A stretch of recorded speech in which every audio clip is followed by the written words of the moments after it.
Bon, merci beaucoup et bravo pour, en effet, cet effort. C'est vrai que c'est une situation assez nouvelle et on a dû en effet s'adapter. Heureusement, c'est le propre de l'humain et essayer finalement de maintenir ce congrès et pour en tirer l'astuce scientifique moelle. Donc, pour ma part, en ce qui concerne l'ORL, donc j'ai sélectionné quelques études et vous me pardonnerez, notamment celles que j'ai présentées, enfin, que je devais présenter et que j'ai enregistrées encore cette année pour l'ASCO. Et en suivant un peu d'ailleurs ce qu'a fait mon ami Nabil Saba pour les highlights de l'ASCO. Alors, cette fois-ci, pour l'ORL, on avait en fait plusieurs indications qui étaient couvertes, et notamment pour les sessions orales, notamment pour les patients opérables, ce qui est assez rare, avec une étude française concernant les ganglions sentinelles. Des études de radiothérapie, notamment radiochimiothérapie, avec une question qui est vraiment de routine cisplatine hebdomadaire. Et puis, en situation rechute ou métastatique, eh bien, les deux études Keynote 48 et type extrême que je coordonnais et qui apportent des éléments complémentaires et surtout d'interrogation sur la prise en charge et notamment sur le séquentiel. Enfin, on commence un peu à démembrer aussi en ORL et à faire du screening moléculaire un peu dans tous les centres et on voit que en effet, pour bien sûr toujours un petit nombre de patients, mais cela peut être utile comme pour la recherche de mutations RAS. Et enfin, pour les tumeurs des glandes salivaires, eh bien, on progresse tout lentement, mais voilà, enfin, on a quelques études positives. Donc, je voulais tout d'abord démarrer avec des situations curatives, et notamment pour les cancers l'oropharynx de stade précoce, T1, T2, N0. Et là, c'est l'expérience rapportée des équipes françaises qui travaillent depuis longtemps sur ce sujet. Et en fait, la question, c'est de savoir si on peut éviter, surtout dans ces formes limitées, de faire un curage cervical qui peut avoir des comorbidités, des séquelles importantes, et faire un geste finalement trop large par rapport à ce qui pourrait être nécessaire, et donc d'utiliser la technique du ganglion sentinelle que vous connaissez, qui est utilisée dans d'autres pathologies, notamment le sein, et qui est résumé ici dans cette diapo en ce qui concerne la technique, qui est en fait donc une technique de scintigraphie, et on va repérer soit en pré-op immédiate ou en pér-op, donc s'il y a un ganglion suspect envahi, et pour le confirmer ou non. Et donc, c'était une étude randomisée qui a concerné beaucoup de centres du GTEC et qui randomisait donc entre le curage standard et puis le ganglion sentinelle. Et qu'est-ce qu'elle a montré? Elle a montré que, eh bien, en termes déjà de survie sans maladie et survie sans rechute, eh bien, on n'a pas de différence, en tout cas avec les deux méthodes. Et qu'en termes de morbidité, eh bien, oui, comme on s'en doutait, eh bien, c'est en faveur, en effet, de la technique du ganglion sentinelle. Donc, on réduit la morbidité, donc les complications, et bien sûr aussi, comme vous le voyez, la durée d'hospitalisation. Donc, cette étude centimère qui complète d'autres études préalables et qui ont déjà été rapportées, vous pouvez trouver dans la littérature française beaucoup de résultats montrent qu'on a bien une équivalence sur les deux approches, avec, en termes d'efficacité et finalement des complications réduites quand on étudie bien sûr l'année après l'opération. Et donc, on peut dire maintenant que c'est bien un standard pour, encore une fois, les cancers oropharyngés de stade limité T1, T2, N0 qui sont opérables. Et ça confirme donc une pratique très courante, et notamment en France, bien sûr, si on a accès à la technologie. Ça, c'était pour la partie, j'allais dire, chirurgie. En ce qui concerne la chimioradiothérapie, vous savez que donc, pour les tumeurs avancées, ORL, eh bien, en post-opératoire, si on a des facteurs qui soient ganglionnaires ou donc, en tout cas critères pathologiques de risque de rechute, eh bien, il y a indication de chimioradiothérapie post-opératoire et le standard, c'est toujours le cisplatine associé à la radiothérapie, cisplatine qu'on appelle à haute dose, c'est-à-dire 100 mg mètre carré, 3 fois pendant la radiothérapie post-opératoire, ce qui n'est pas dénué évidemment de toxicité et pose des problèmes chez les patients avec comorbidité. Et donc la question qui revient sans arrêt, comme pour la chimioradiothérapie exclusive en localement avancé, c'est est-ce qu'on peut remplacer par un schéma plus facile à administrer, hebdomadaire, avec moins de toxicité. Eh bien, cette étude japonaise a essayé de répondre à la question. Vous voyez, avec une étude de phase 3 randomisée, très large, et qui compare donc le schéma standard, chimioradiothérapie, avec le cisplatine hebdomadaire à 40 mg par mètre carré, ça c'est très important. Et avec une radiothérapie standard et comparable dans les deux bras, ce qui évidemment rassure quant à la méthodologie. Eh bien, qu'est-ce qu'il montre? Il montre qu'en fait, c'était une étude non-infériorité. Eh bien, cette étude est positive, en effet, dans la mesure où, comme vous le voyez, en ce qui concerne la survie globale, mais également pour la survie sans maladie, eh bien, on n'a pas finalement de différence significative dans le sens où l'étude est positive et donc qu'il y a au moins équivalence entre les deux techniques. Vous voyez même que le cisplat hebdo, enfin en tout cas les courbes sont au-dessus et même en termes de survie sans rechute à 3 ans, vous voyez qu'il y a 10% de plus. Donc ça c'est assez encourageant, assez nouveau. Et je vous rappelle une étude qui avait été rapportée par nos amis indiens du Tata Memorial du Mumbai, qui était négative.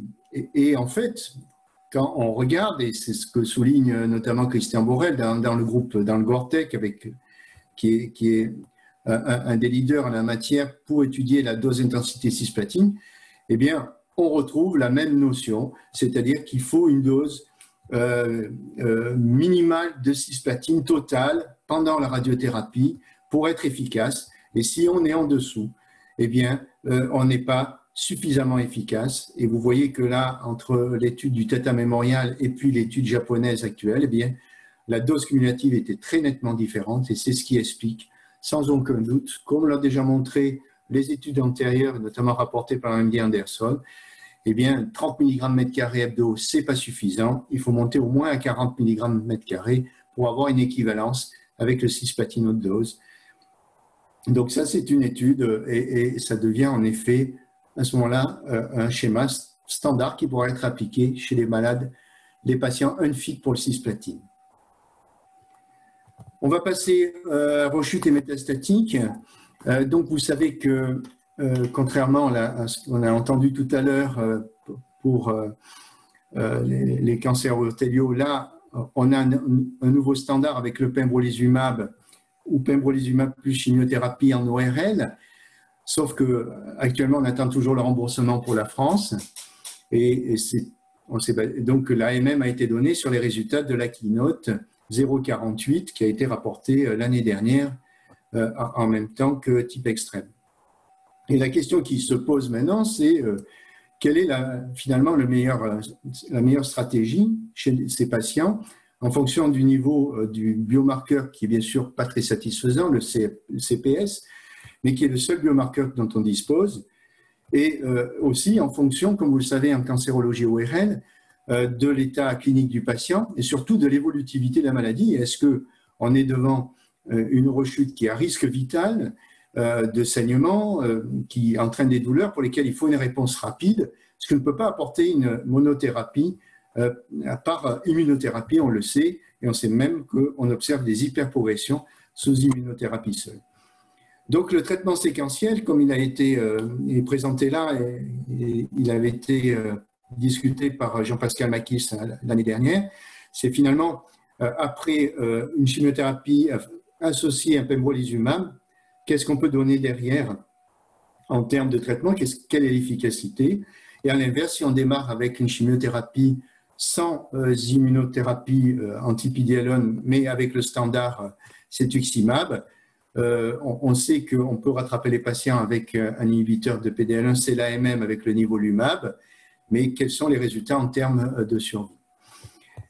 Un autre élément, c'est comme l'étude française l'avait rapporté l'année dernière, c'est qu'on peut avoir aussi, puisque maintenant en ORL on parle de troisième ligne, on peut avoir des réponses très intéressantes en troisième ligne après une immunothérapie avec des taux de réponse comme vous voyez ici sur cette diapo en bas, des taux de réponse qui peuvent être de 30%, ce qu'on voyait pratiquement jamais jusqu'à présent en ORL, en troisième ligne. On est déjà très content de l'avoir en première ou deuxième ligne.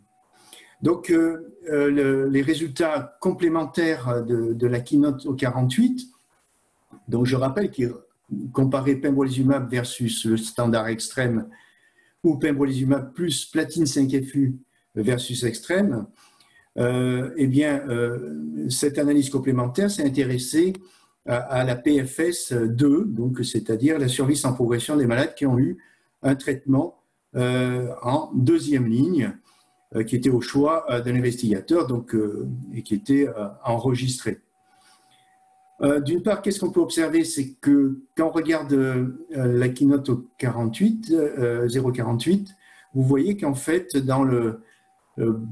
pour les patients qui ont eu du pembrolizumab en première ligne, en monothérapie ou en chimiothérapie, eh bien, on a moins de 50% des patients qui ont reçu une deuxième ligne, 40% même dans le bras pembro-chimiothérapie, ce qui montre qu'en effet, ce n'est pas simple après un platine 5FU et pembrolizumab de délivrer une deuxième ligne et de trouver quelque chose qui soit efficace. Et 53% dans le bras contrôle. Vous voyez aussi que les patients qui ont été traités par inhibiteur checkpoint, c'est essentiellement dans le bras contrôle extrême à 16%, ce qui est exactement le pourcentage qu'on va retrouver, et je vais vous montrer tout à l'heure d'un type extrême. Qu'est-ce qu'en fait il retrouve? Bien, il retrouve une survie sans progression qui est améliorée pour les patients traités par pembrolizumab par rapport à extrême. On n'a pas les chiffres de survie globale, bon, mais vous voyez que la survie sans progression, la médiane est à 11 mois versus 9 mois. Quand on compare par rapport à la population totale, donc avant c'était avec le CPS plus de 20, et bien là par contre, il n'y a pas de différence, ce qui montre bien que le bénéfice apporté par le pembrolizumab eh bien, est essentiellement pour les patients qui ont une maladie, j'allais dire, pour lesquels on n'a pas besoin de contrôle évolutif rapide et avec un taux de CPS qui est élevé à 20 ou plus. Pour les patients traités par pembrolizumab plus chimiothérapie, là on retrouve également ces différences par rapport au bras contrôle, donc avec un bénéfice, mais essentiellement pour les patients donc également qui ont un CPS à 20 ou plus. Donc, il est clair que la survie sans progression en deuxième ligne a été observée, prolongée chez les patients traités par pembrolizumab, mais essentiellement pour les patients avec un haut marqueur de PD-L1. Et donc se pose réellement la question du meilleur traitement séquentiel. Et pour les patients qui ont un marqueur très élevé, comme on l'a discuté au sein des groupes et en réunion d'experts des oncologues intéressés à l'ORL, il est clair que pour nous, le pembrolizumab monothérapie devrait être réservé aux patients qui n'ont pas de nécessité de réponse urgente et pour lesquels, finalement, il faudra aussi une surveillance stricte pour éviter enfin en tout cas, détecter une hyperprogression pour pouvoir switcher rapidement à une chimiothérapie, et on l'a vu, qui permettrait probablement de recontrôler le patient, ce qu'on n'observe pas toujours, par exemple, dans le poumon. Donc, pour continuer sur cette première ligne, ces questions de deuxième ligne, donc voilà l'étude que j'ai présentée. Je rappelle, c'est une étude randomisée européenne française, Allemagne et espagnole, dont le promoteur était le Gortec, donc qui a réuni plus de, en tout cas 40 centres en France, et la majorité des patients a été recrutés en France. Donc j'ai eu le plaisir de présenter en session plénière ORL l'année dernière à l'ASCO les résultats principaux. Donc l'idée c'était d'évaluer le protocole TIPEX qu'on avait évalué en phase 2, qui nous avait montré des signes d'efficacité très intéressants et qui, je vous rappelle, comporte une dose de cisplatine réduite à 75 mg avec docétaxel la même dose, le cétuximab hebdomadaire et avec un GCSF obligatoire, c'est très important pour éviter les aplasies fébriles, suivi d'une maintenance par cétuximab toutes les 2 semaines, comme le schéma digestif. Donc un schéma plus court, avec des doses de cisplatine réduites, donc a priori mieux tolérées, et c'est ce qu'on a démontré, et donc était comparé au bras standard extrême, en première ligne chez des patients en forme, capables de supporter ce type de traitement, et qui pouvaient recevoir 4 cycles de cisplatine. C'est important de le préciser. Alors, qu'est-ce qu'on avait observé? On avait retrouvé les chiffres d'efficacité de la phase 2, qui étaient donc avec des médianes de survie très élevées, et avant l'arrivée de la keynote qu'on n'avait jamais observé jusqu'à présent, avec 14 mois et demi de survie. Et si vous comparez, vous verrez que c'est l'équivalent de ce qu'on obtient avec le pembrolizumab en monothérapie pour les patients avec CPS au-dessus de 20. La différence de mois n'était pas significative puisqu'on avait dans le bras contrôle une médiane à 13 mois, 4, ce qui n'a jamais été observé et toujours pas d'ailleurs dans le bras extrême avec le bras contrôle, ce qui pose bien sûr beaucoup de questions. Pourquoi cette différence entre les patients de la keynote au 48 traités par extrême et d'un type extrême où la médiane est de 3 mois de plus? Et bon, il y a beaucoup d'explications possibles, et notamment l'expérience des centres français, et comme vous l'avez vu aussi, des deuxièmes lignes plus importantes, en tout cas semble-t-il, avec d'un type extrême. Les taux de réponse sont bien sûr très supérieurs à ce qui est observé dans la keynote, et notamment avec le pembrolizumab, puisque vous voyez, et ça c'est ce qu'on observe dans la pratique, 46% de réponse après le 4e cycle d'Antipex, 40%, ça c'est l'évaluation locale, et qui est supérieur même dans la relecture centralisée. Un des points importants, c'est que ce protocole TIPEX est mieux toléré, avec moins de toxicité, comme vous le voyez ici, moins de grade 4 et 5, et avec une compliance meilleure, avec des doses d'intensité mieux respectées. Les patients ont reçu, pour la majorité, le protocole que l'on souhaitait. Et donc, ce qu'on concluait l'année dernière, et ce qui a changé nos propositions de guidelines pour l'ORL en France, c'est que finalement, même si l'étude la différence de survie n'est pas significativement différente, on a un protocole qui est mieux toléré, plus court, plus facile à délivrer, avec un docétaxel qui remplace le 5FU, donc beaucoup plus facile à administrer, moins de complications, et donc qui pour nous est une nouvelle option en première ligne et qui a déjà été adoptée dans beaucoup de pays. Là, ce que je présentais cette année au nom des groupes, c'était les résultats de qualité de vie et de deuxième ligne. L'étude médico-économique est en cours. Qu'est-ce qu'on a observé? Eh bien, les résultats rejoignent la meilleure tolérance finalement qu'on a observée. Et donc, le critère principal de qualité de vie est atteint dans le TIPEX. Donc, on a une amélioration de la qualité de vie avec le protocole TIPEX par rapport à extrême pour le critère principal qui est le Global Health Status Score, mais aussi pour le Physical Functioning et le Role Functioning de façon significative. Et donc, en effet, c'est probablement relié à la toxicité réduite du protocole, la durée plus courte, on fait 4 cycles, je rappelle, au lieu des 6 cycles de l'extrême. Et finalement, cela conforte notre opinion que c'est un protocole, si on respecte la sélection des patients, c'est-à-dire qu'il doit être en forme avec du GCSF, qui est bien mieux toléré que l'extrême et avec un taux de réponse objectif qui est important. Quand on regarde les deuxièmes lignes, c'est intéressant puisque vous voyez que nous, en tout cas dans notre étude européenne, 64% des patients ont reçu une deuxième ligne. Je rappelle que cette étude a été menée en même temps que la keynote.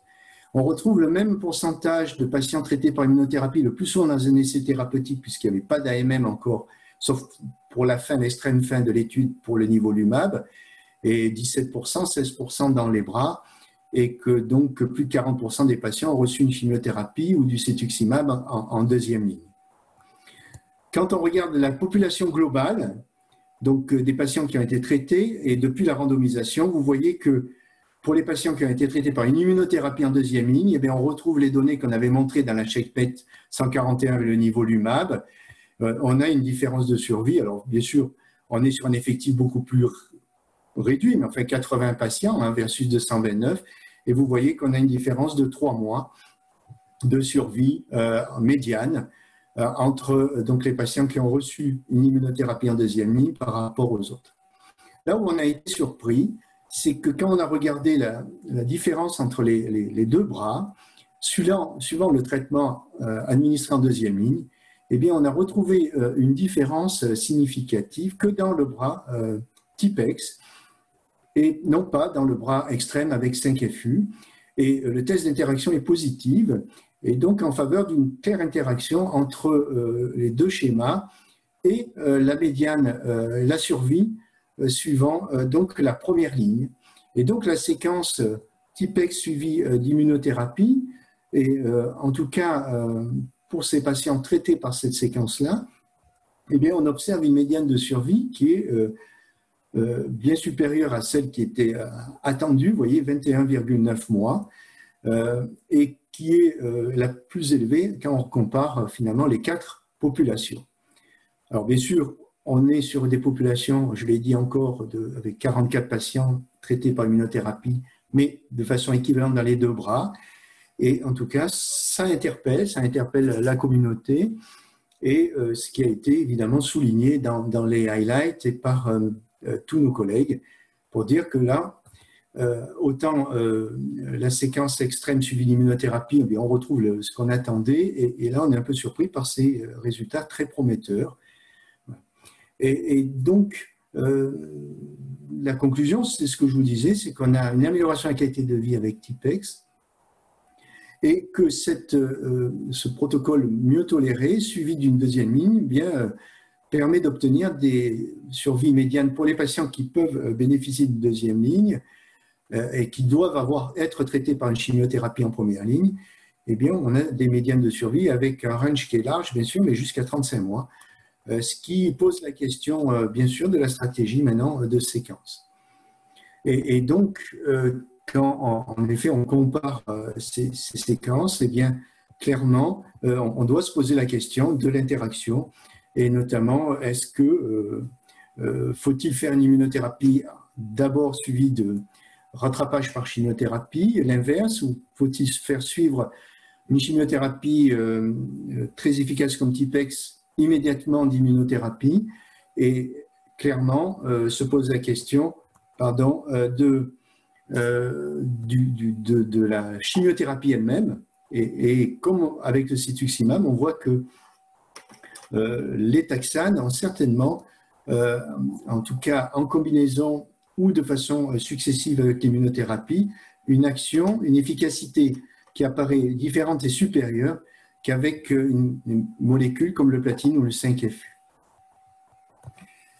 Donc ça, c'était une question importante. Je vais finir avec d'autres études qui ont été rapportées soit en oral ou en poster discussion, simplement pour vous dire qu'on est bien sûr toujours à la recherche de meilleurs biomarqueurs prédictifs d'efficacité de l'immunothérapie. Là, c'était l'étude Eagle qui était négative, malheureusement, avec durvalumab plus ou moins tremelimumab. On était en deuxième ligne après échec de platine, et donc les auteurs ont recherché s'il n'y avait pas un autre facteur prédictif qui pouvait être identifié, et la charge, en tout cas tumorale, mutationnelle, apparaît comme un facteur prédictif, en tout cas dans cette étude d'efficacité. Alors bien sûr, avec des effectifs plus réduit. C'est pour ça qu'il faut être assez prudent. Il faut que ça soit confirmé dans d'autres études. Mais en tout cas, là, quand on regarde sur la gauche, clairement, là, les courbes se séparent et de façon significative. Et ça pourrait être en effet un biomarqueur, mais qu'il va falloir évaluer à côté du CPS, qui est malheureusement, j'allais dire, le seul standard qu'on ait pour les futurs remboursements. Et donc, oui, en ORL, on poursuit notre démembrement et on poursuit les screenings moléculaires pour nos patients qui sont en échec thérapeutique, en essayant d'avoir finalement un screening le plus tôt possible, même en première ligne, car on sait que les patients vont échapper. Donc, ça, c'est une stratégie que vous connaissez et qu'on avait initiée avec, notamment en France avec le protocole Moscato à Gustave Roussy et qu'on fait dans tous les centres, et notamment chez nous à Nice, sous l'égide d'Esma Saada. Et en effet, on peut identifier des mutations intéressantes comme HRAS, et c'était donc un résultat préliminaire de l'activité du tipifarnib, non seulement en ORL, mais aussi dans d'autres tumeurs.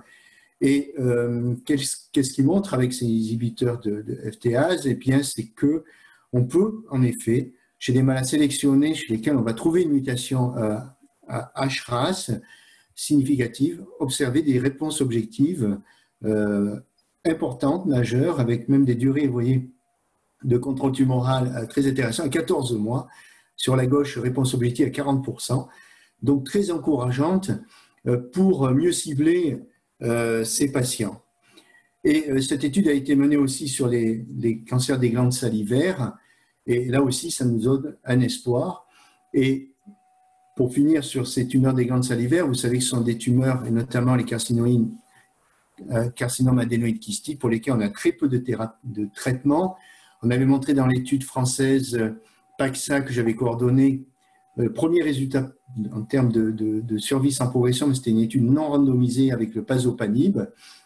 Et bien là, c'est une étude avec l'axitinib, donc on est sur une molécule très proche, et c'est la première étude randomisée positive qui montre un intérêt dans ces tumeurs de l'axitinib avec une augmentation de la survie sans progression, avec très peu de réponses objectives, comme c'est souvent le cas dans ces tumeurs, mais avec quand même une prolongation à survie sans progression et apparemment assez bien tolérée.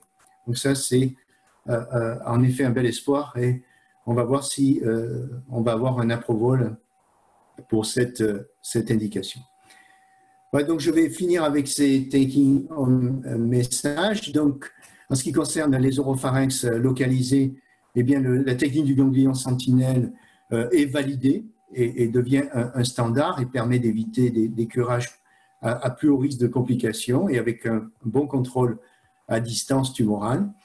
Pour la radiochimiothérapie post-opératoire, le cisplatin hebdomadaire semble équivalent au standard aux doses, sous réserve que le patient reçoive bien au moins les 40 mg/m². En première ligne de rechute ou métastatique, bon, la keynote confirme l'intérêt du pembrolizumab en première ligne, mais essentiellement pour les patients qui ont un haut niveau marqueur. Et on attend le remboursement en France et voir si en France, on va suivre la MM qui est pour les CPS de plus de 1. Et pour le TIPEX, eh bien, on peut dire que c'est un traitement aussi efficace, mieux toléré, qui remplace désormais l'extrême.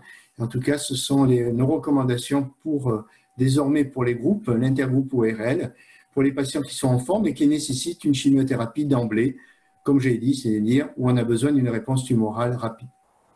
En deuxième ligne, vous avez vu qu'on a des survies globales qui semblent prometteuses avec la séquence TPEX suivie d'immunothérapie. Donc maintenant, la question est posée avec ces différentes options.